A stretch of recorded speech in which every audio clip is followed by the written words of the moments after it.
Hello friends, सत श्री अकाल। हमारे एग्री दुनिया में आप सबका के लिए एक ये क्वेश्चन मैंने लाया है, जो मैंने खुद से ही तो बुक से ढूंढ के या टाइपिंग करके इसको बनाई है। उसे हम देखते हैं। ठीक है, सबसे पहला क्वेश्चन है, केले की फसल से औसत उपज प्राप्त होता है। A1 100 से 200 क्विंटल प्रति हेक्टेयर। 2 200 से 300 क्विंटल प्रति हेक्टेयर। 3 300 से 400 क्विंटल प्रति हेक्टेयर। 4 400 से 500 क्विंटल प्रति हेक्टेयर। इसकी सही आंसर है 300 से 400 क्विंटल प्रति हेक्टेयर। फिर है, चाय की फसल के लिए मिट्टी का पीएच मान उपयुक्त होता है। यानी चाय की फसल के लिए मिट्टी यानी सॉइल का पीएच मान कितनी होनी चाहिए। तो फर्स्ट है 5 से 6, सेकेंड 6 से 7, थर्ड है 7 से 8 और 4 है 8 से अधिक। इसका राइट आंसर होगा 5 से 6। रैमनेसी कुल का पौधा है, तो रैमनेसी कुल का पौधा कौन सा है। ए बेर, दूसरा काजू, तीसरा केला, चौथा कटहल। तो इसका राइट आंसर बेर होगा। रैमनेसी कुल का पौधा बेर होता है। रबी फसल लगाई जाती है, तो रबी फसल कब लगाई जाती है, यानी उसकी शोइंग टाइम क्या होती है। फर्स्ट फरवरी मार्च, सेकेंड जून जुलाई, थर्ड सितंबर अक्टूबर, फोर्थ अक्टूबर नवंबर। इसका राइट आंसर है रबी क्रॉप अक्टूबर नवंबर में लगाई जाती है। उत्तेजक फसल है, तो सबसे पहले हम ये देखेंगे कि उत्तेजक फसल कौन कौन से हैं। तो यहाँ पे उत्तेजक फसल इन फसल के प्रयोग से शरीर में उत्तेजना आती है, जैसे तंबाकू, चाय, कॉफी इत्यादि उत्तेजक फसल कहलाते हैं। तो उत्तेजक फसल में हमने चाय, तंबाकू, कॉफी पढ़ी थी। तो इसमें प्याज है, हल्दी, चाय, लहसुन। राइट आंसर चाय। निम्नलिखित में से एक दलहनी फसल नहीं है, यानी जिसका दाल का यूज नहीं होती। मक्का, ये तो अनाज वाली हो गई, यानी रेशियल क्रॉप में आती है। सेकेंड मटर, थर्ड चना, फोर्थ मसूर। तो निम्नलिखित में से एक दलहनी फसल नहीं है का नहीं है, तो नहीं कौन है, मक्का। राइट आंसर मक्का होगा। दाल में प्रोटीन की मात्रा पाई जाती है। 1 10 से 18%, 2 20 से 28%, थर्ड है 30 से 38%, 4 40 से 48%। सेकेंड इसका आंसर है 20 से 28%। संसार का अरहर भारत में कितने पैदा होती है, यानी पूरी दुनिया में, पूरे वर्ल्ड में जितनी प्रोडक्शन इसकी अरहर की होती है, वो इंडिया में कितनी होती, कितनी परसेंट होती है। तो फर्स्ट ऑप्शन है ए 20% 2 40%, 3 70%, 4 90%।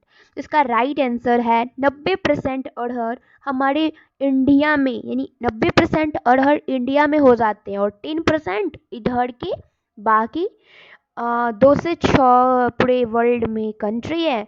तो 205 कंट्री इधर 10% उपजाता है और हम अकेले 90% उपजा लेते हैं। फिनोल जो पेट जनित कैंसर से बचाव करता है, पाया जाता है। फर्स्ट है अरहर, सेकंड मटर, थर्ड चना, मसूर। तो ये पोलीफिनोल, ये नामक जो तत्व होते हैं, वो पेट में हमारे कैंसर से जो बचाते हैं, वो मटर में पाए जाते हैं। उड़द के उन्नत प्रभेद है, तो सबसे पहले जानेंगे कि उड़द के उन्नत प्रभेद कौन कौन से हैं। तो T9 पंत उड़द 30, पंत उड़द 31, पंत उड़द 35, शेखर और यहाँ पे नवीन।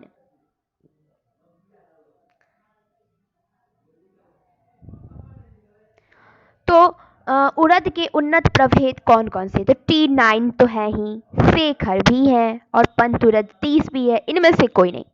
ओह, ये गलत है, ये नहीं होना चाहिए, ये नहीं हो, यहाँ पे होना चाहिए इनमें से सभी, यानी ऑल होना चाहिए। तो ऑल राइट होगा, 4 होगा इनमें से सभी, क्योंकि सब है ना, क्योंकि यहाँ पे टोटल दे रखा है। फिर है ऑटोकार्पस हेटेरोफाइल, वनस्पतिक नाम है चाय का, कटहल का, बेर का या आंवला का। तो उसका राइट आंसर है कटहल का। चुकंदर के जड़ एवं रंग के अधिकतम विकास के लिए तापक्रम उपयुक्त होता है, यानी चुकंदर जो रेड रेड होते हैं ना, उसकी चीनीपोडिएसी परिवार में आते हैं शायद, हाँ। तो उसकी यानी जड़, यानी वो रेड होने के लिए उसकी जड़, यानी वो तो जड़ ही होता है चुकंदर, तो उसकी विकास के लिए कितनी तापक्रम यानी कितनी टेम्परेचर होनी चाहिए।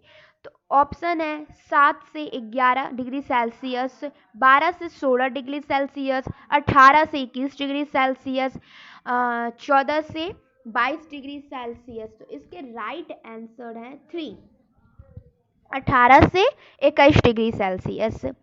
फिर क्वेश्चन है बेर की उत्पत्ति कहाँ हुई थी। बेर की उत्पत्ति फर्स्ट भारत में, सेकंड चीन में, थर्ड अमेरिका में, फोर्थ अफगानिस्तान में। राइट आंसर है भारत में हुई थी बेर की उत्पत्ति। मालवेसी परिवार की फसल है। मालवेसी तो बैगन, अलसी, कपास, जूट। इसके राइट आंसर है कपास, मालवेसी के उदाहरण है। शिक्षा के कपास है। फिर शिक्षा के कारण होता है ज्ञान में परिवर्तन, व्यवहार में परिवर्तन, दक्षता में परिवर्तन, इनमें से सभी। तो ज्ञान में हम पढ़ लेने पर हमारे ज्ञान में परिवर्तन तो होता ही है, बिहेव में भी परिवर्तन होता है, दक्षता में भी परिवर्तन हो जाता है, और इनमें से सभी तो टोटल होंगे। बोरो धान की बुआई का समय, तो बोरो धान की बुआई का समय ए जून जुलाई, 2 अक्टूबर नवंबर, 3 मई जून, 4 है जून जुलाई। तो बोरो धान की ये, हाँ।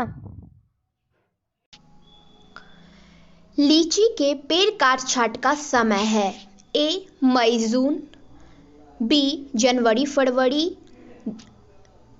सी दिसंबर जनवरी, और डी अक्टूबर नवंबर। तो लीची के पेड़ के काट छांट का समय क्या है ये पहले हम जानेंगे। यहाँ पे टोटल फल का लिखा हुआ है, यहाँ पे है लीची, तो लीची के पेड़ की काट छांट का वक्त होता है मई जून, ठीक है। तो लीची के पेड़ के काट छांट का समय क्या होगा, तो हमारा ऑप्शन मई जून है, तो मई जून हमने पढ़ा है, तो मई जून इसका राइट हो जाएगा। फिर है राइट हो जाएगा। फिर अधोभूस्तरीय वनस्पतिक प्रवर्धन का उदाहरण है, यानी अधोभूस्तरीय शकर्स के द्वारा किसका वनस्पतिक प्रवर्धन होता है, यानी पौधे उगाए जाता है। पहला केला, दूसरा गुलदाउदी, तीसरा स्ट्रॉबेरी, चौथा ए और दो दोनों, मतलब 1 और 2, यानी केला और गुलदाउदी दोनों का। तो अधोभूस्तरीय वनस्पतिक प्रवर्धन किस किस का, किन फसलों में होता है, पहले हम ये देखेंगे। तो ये केले का, यानी केले का प्रसार अधोभूस्तरीय सकर्ष एवं उत्तक संवर्धन तकनीक टिश्यू कल्चर से विकसित पौधे द्वारा किया जाता है, यानी केले का अधोभूस्तरीय द्वारा किया जाता है। उसके बाद ये आ गया गुलदाउदी। तो गुलदाउदी का जो वनस्पतिक प्रवर्धन होता है वो होता है बीज, शकर्स एवं कटिंग के द्वारा, ठीक है। हाँ, तो यहाँ पे है अधोभूस्तरीय वनस्पतिक प्रवर्धन का उदाहरण है तो केला का तो अधोभूस्तरीय के द्वारा किया जाता है, शकर्स के द्वारा किया जाता है, और टिश्यू कल्चर। गुलदाउदी का भी शकर्स के द्वारा किया जाता है।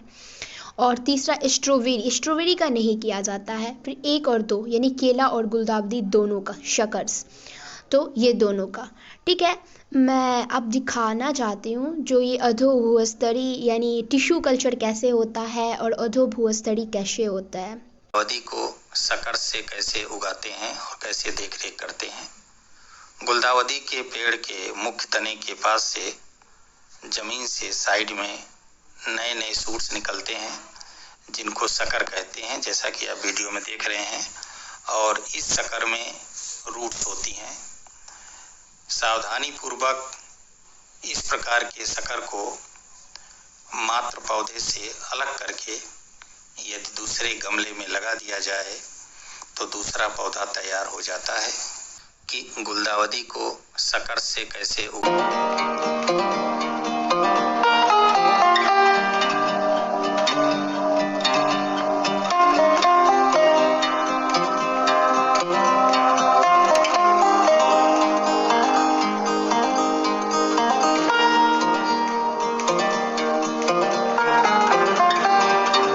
Remove the soil as much as possible and then wash the comb with water.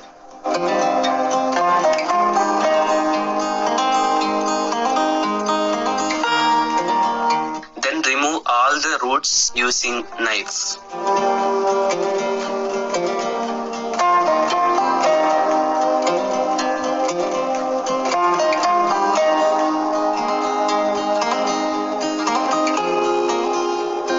Here you can see small buds. We have to take that part out to propagate plant.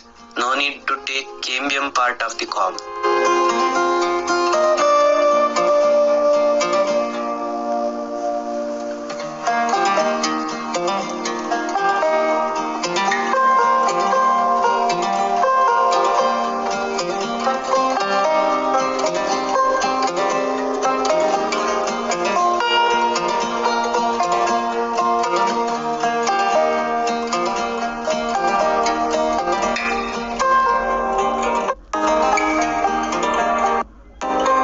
Here you can see the bird. It will grow up into the plants.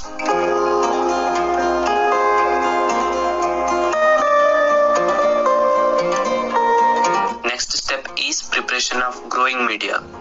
You should take 70% of burned rice husk and 30% normal soil or compost. Mix it up nicely.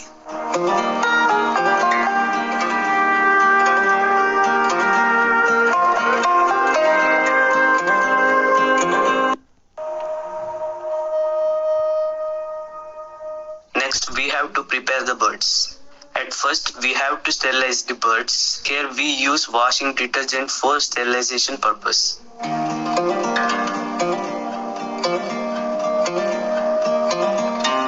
Mix detergent with water and wash all the birds in that solution.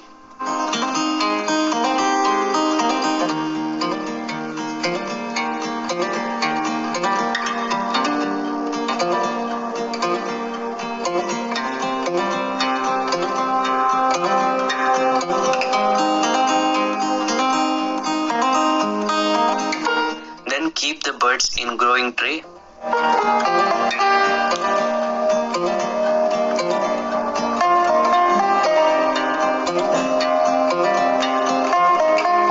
Cover the birds by growing media.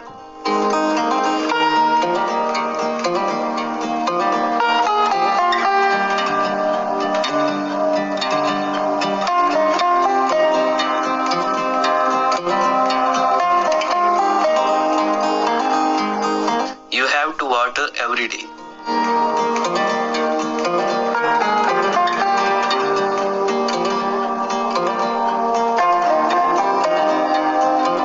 Within 1 month, all birds will grow up, and after that we can